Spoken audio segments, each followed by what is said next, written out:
आप सभी के लिए एक गुड न्यूज है, क्योंकि आप सभी के पास एक और न्यू ऑप्शन ऐड हो चुका है अपने कस्टमर को इंस्टेंट लोन प्रोवाइड कराने का, जहां से कि आप कस्टमर को 10 लाख तक का लोन प्रोवाइड करा सकते हो बिना किसी इनकम प्रूफ के। ना आईटीआर चाहिए, ना बैंक स्टेटमेंट चाहिए, ना सैलरी स्लिप चाहिए, और भी कोई बिजनेस प्रूफ भी इसमें नहीं चाहिए होता, और इंस्टेंटली कस्टमर के अकाउंट में पैसा भी क्रेडिट करा दिया जाता है, और बहुत ही कम से कम आरओआई पर मैं ये सब कुछ आपको जो है करके दिखाऊंगा।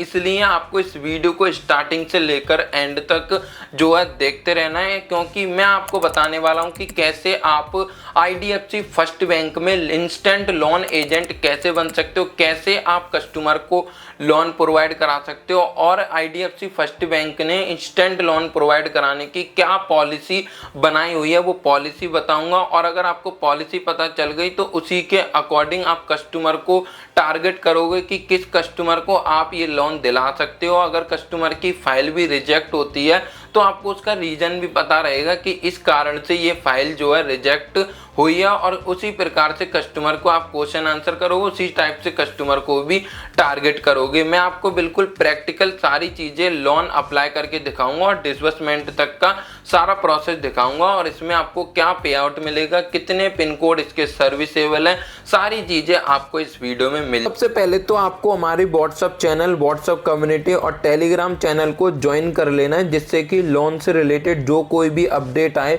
वो आपको सबसे पहले मिल सके। तो दोस्तों सबसे पहले हम इसकी जो है पॉलिसी समझ लेते हैं। वैसे तो इंस्टेंट लोन की जो पॉलिसी है वो काफ़ी ज़्यादा शॉर्ट होती है, कुछ चीज़ें आपको समझनी होती हैं, उनसे ही आपको समझ आ जाता है। यहाँ पर आप देख सकते हो गेटिंग एक्सेप्ट, यानी कि आईडीएफसी फर्स्ट बैंक क्या क्या एक्सेप्ट करती है अपने कस्टमर को लोन देने से पहले, और आपको क्या क्या देखना है कस्टमर का लोन दिलाने से पहले। कस्टमर का जो सिविल स्कोर है वो 730 होना चाहिए या फिर उससे ज़्यादा होना चाहिए। उससे कम होगा तो कस्टमर का जो लोन है वो रिजेक्ट हो सकता है। कस्टमर की जो एज है वो 21 से 60 तक इसमें ले ली जाती है। कार्डेड कस्टमर होना चाहिए, यानी कि कस्टमर के पास पहले से क्रेडिट कार्ड होना चाहिए। तो अब आपका क्वेश्चन होगा कि सर हर किसी के पास तो क्रेडिट कार्ड होता नहीं है, तो मैंने इसी चीज़ को एक्सपीरियंस करने के लिए मैंने दोनों टाइप के कस्टमर का लोन अप्लाई किया। एक कस्टमर जिनके पास पहले से क्रेडिट कार्ड था जो कि आरबीएल बैंक का था, मैंने उनका अप्लाई किया तो 50,000 का अप्रूवल आया,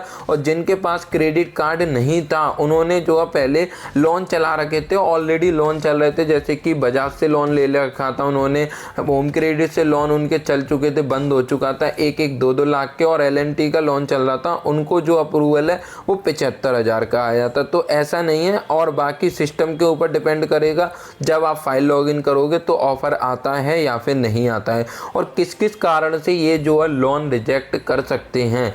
अगर आपको ये पता चल गया तो आप कस्टमर अगर सामने बैठा तो आप उसको बता पाओगे कि इस रीजन से आपका जो लोन है वो रिजेक्ट हो गया, या फिर आप समझ पाओगे कि इस रीजन से जो लोन है वो रिजेक्ट हुआ है। कस्टमर का जो ब्यूरो है वो 6 महीने से पुराना होना चाहिए, और 6 महीने से कम होगा तो कस्टमर का जो लोन है वो रिजेक्ट हो जाएगा। इसका मैं बता देता हूँ, जैसे कि किसी कस्टमर ने 3-4 महीने ही पहले कोई क्रेडिट कार्ड बनवाया तो उसका जो, और उसने ना कभी कोई फाइनेंस कराया ना कोई लोन लिया, तो उसने 3-4 महीने पहले लिया तो उसका जो सिविल स्कोर है वो 3-4 महीने पहले ही बनना स्टार्ट हुआ, मतलब वो जो है 6 महीने पुराना नहीं है। तो उस केस में कस्टमर का जो लोन है वो रिजेक्ट हो सकता है, और हो सकता है कि कस्टमर के पास पहले से क्रेडिट कार्ड है तो उसका जो ऑफर है वो आ जाए, और कस्टमर का 2 लाइफ पीएल नहीं चल रहे हो, ना पर्सनल लोन ना कोई बिजनेस लोन, और रिसेंटली कस्टमर ने लास्ट 3 मंथ में एक से ज़्यादा कोई भी लोन ना लिया हो, 50,000 से 40,000 से ज़्यादा का, और कस्टमर का जो क्रेडिट कार्ड की जो यूटिलाइजेशन है वो 70% से ज़्यादा नहीं होनी चाहिए, तो भी कस्टमर के जो लोन है वो रिजेक्ट होने के चांस बढ़ जाते हैं। इसमें दोनों टाइप के कस्टमर को लोन दिया जाएगा, सैलरीड और सेल्फ एम्प्लॉयड भी। और जैसे कि इसमें बताया हुआ है कि कस्टमर के 2 पीएल नहीं चल रहे हो, तो ऑलरेडी जिन कस्टमर का जिनके पास क्रेडिट कार्ड था आरबीएल बैंक का, उनके जो है लोन चल रहे हैं, एक एक तो होम लोन चल रहा है पिरामिल से, ऑलरेडी उनका एक लोन चल रहा है बजाज से और होम क्रेडिट से। तो ये जो अब और एक्सिस बैंक से भी उनके लोन चल रहे हैं, उनको जो है 50,000 का अप्रूवल आया था, तो वो भी मैं आपको जो है शो करके दिखा। तो जो है हमारी तरफ से ये सारी जो डिटेल है वो प्रोवाइड करी जाएंगी। आपको जो है एक बार कस्टमर का पिन कोड जो है ज़रूर से चेक कर लेना सर्विसेबल है या नहीं। तो आप जो है ये लिस्ट इस प्रकार से ओपन हो जाएगी, जो कस्टमर के आधार में है या फिर जहाँ पर कस्टमर करंट में रहता है वो पिन कोड आपको इसमें एंटर करना है और आपको सर्च कर लेना। अगर वर्किंग होता है तो आपको कस्टमर का जो लोन है वो अप्लाई कर कोड और क्राइटेरिया चेक करने के बाद आपको जो हमारी तरफ से जो लिंक दी जाएगी, अगर आप उस लिंक के थ्रू करते हो तो आपको जो है 101% हमारी तरफ से पे आउट जो है दिया जाएगा। वो कितना दिया जाएगा जो कि मैं आपको आगे बताने वाला हूँ। आपको जो है यस आई एम इन पे क्लिक कर देना है।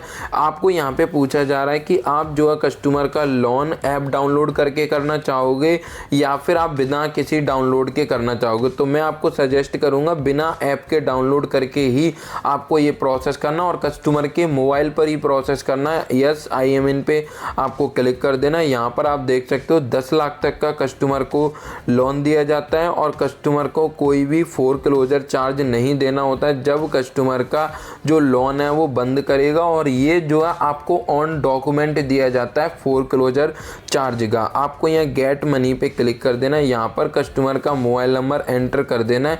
ऐसा नहीं है कि आपको आधार वाला ही मोबाइल नंबर एंटर करना, आप जो है वो अपलोड कर सकते हो, लेकिन आधार कार्ड के साथ जो है कस्टमर का मोबाइल लिंक होना चाहिए, उसकी OTP यहाँ डालनी होती है। मोबाइल नंबर एंटर करने के बाद OTP आपको यहाँ पे फिल करनी है। यहाँ पर कस्टमर का पैन कार्ड नंबर फिल करना है। यहाँ पे जो पैन कार्ड पे नेम मेंशन है वो आपको यहाँ पे फिल करना है। डेट ऑफ बर्थ आपको फिल करनी है। आधार कार्ड के साथ जो मोबाइल नंबर लिंक है आधार नंबर फिल करके OTP आएगी वो आपको यहाँ पे फिल करनी है और प्रोसीड वाले बटन पे आपको यहाँ पर कस्टमर की KYC की डिटेल को कंफर्म करना होगा। आधार कार्ड से सारी जो डिटेल है वो कस्टमर की फैच कर ली जाती है, उनका नेम, उनके फ़ोटो और उनका एड्रेस। ये कंफर्म करने के बाद कस्टमर का एम्प्लॉयमेंट टाइप आपको सेलेक्ट कर लेना है कि कस्टमर जो है सैलरीड है या फिर सेल्फ एम्प्लॉयड है। ये आपको ध्यान रखना है, वही सेलेक्ट करना है जो कस्टमर एक्चुअल है। अगर आप ऐसा नहीं करते हो तो कस्टमर की जो फाइल है वो रिजेक्ट हो जाएगी। ऐसा क्यों, मैं आपको ये भी बता देता हूँ, क्योंकि कस्टमर की जो डिटेल है उसके सिविल स्कोर से फैच करी जाती हैं। अगर कस्टमर ने पहले या तो कोई लोन लिया हो या कस्टमर ने क्रेडिट कार्ड बनवाया हो, तो जब उसने एम्प्लॉयमेंट डिटेल फिल करी थी तो उस NBFC या उस बैंक की तरफ से सिविल को रिपोर्ट कर दी जाती हैं। तो सिविल में वही चीज़ें रजिस्टर्ड हो जाती हैं और आपको वही सेलेक्ट कर लेना। तो कस्टमर से पूछ लेना जो भी है कस्टमर, जैसे जो 50,000 का अप्रूवल आया तो सेल्फ एम्प्लॉयड कस्टमर बिजनेस करता है तो मैंने उसको सेलेक्ट करके ही प्रोसेस किया था। यहाँ पर आपको कस्टमर के मदर या फादर नेम या फिर वाइफ का नेम फिल कर देना। उसके बाद उसका रिलेशन क्या है वो आपको सेलेक्ट करना और गेट ऑफर पे क्लिक कर देना। यहाँ पे आपके सामने जो है डिटेल वेरीफाई होंगी कि कस्टमर की एलिजिबिलिटी को चेक किया जाएगा। उसके बाद जो है यहाँ पर कस्टमर का ऑफर जनरेट होकर के आ सकता है। कस्टमर मिनिमम 50,000 ले सकता है और मैक्सिमम जो है यहाँ देख सकते हो। कस्टमर को जो ROI है 15.45 मंथली रिड्यूसिंग पर अनम की जो है आई है। यहाँ पर EMI प्लान कस्टमर के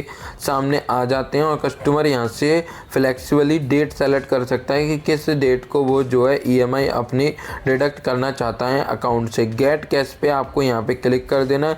उसके बाद यहाँ पर जिस बैंक में भी रीपेमेंट करना जिससे EMI कटनी है और उसमें पैसा चाहिए वो आपको जो है यहाँ पर कस्टमर का अकाउंट नंबर फिल करना है, किस बैंक में अकाउंट है वो सेलेक्ट करना और उसकी सारा IFSC कोड आपको फिल करना है। सेविंग अकाउंट है या करेंट अकाउंट है वो फिल करने के बाद कंफर्म डिटेल पे जो है क्लिक कर देना। उसके बाद ऑप्शन आएगा कि आप जो है मैंडेट करना चाहते हो वो किसके थ्रू करोगे, डेबिट कार्ड या फिर नेट बैंकिंग, वो आपको यहाँ पे सेलेक्ट करना है। सेट मैंडेट पे क्लिक करना, बैंक की वेबसाइट पे रीडायरेक्ट कर दिया जाएगा। यहाँ पर जो कस्टमर को अपनी कार्ड नंबर, एक्सपायरी डेट और जो ATM का पिन है वो यहाँ पर फिल करना है।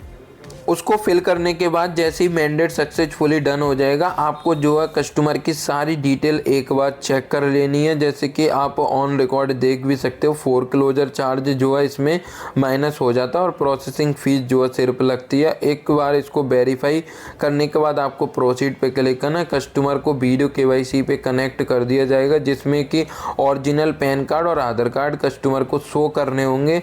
और ये करने के बाद सारी चीज़ें ओके होने के बाद कस्टमर का वीडियो केवाईसी कंप्लीट हो जाएगी। विद इन 2 घंटे 4 घंटे के अंदर कस्टमर के अकाउंट में जो पैसा है वो क्रेडिट करा दिया जाएगा। आपको पे आउट के लिए क्या करना है वो भी मैं आपको बता देता हूँ। आपको सिंपली जो आपने केस डिस्बर्स किया उसका स्क्रीनशॉट लेना है, कस्टमर का नेम और मोबाइल नंबर आपको हमारे व्हाट्सएप पे सेंड कर देना है।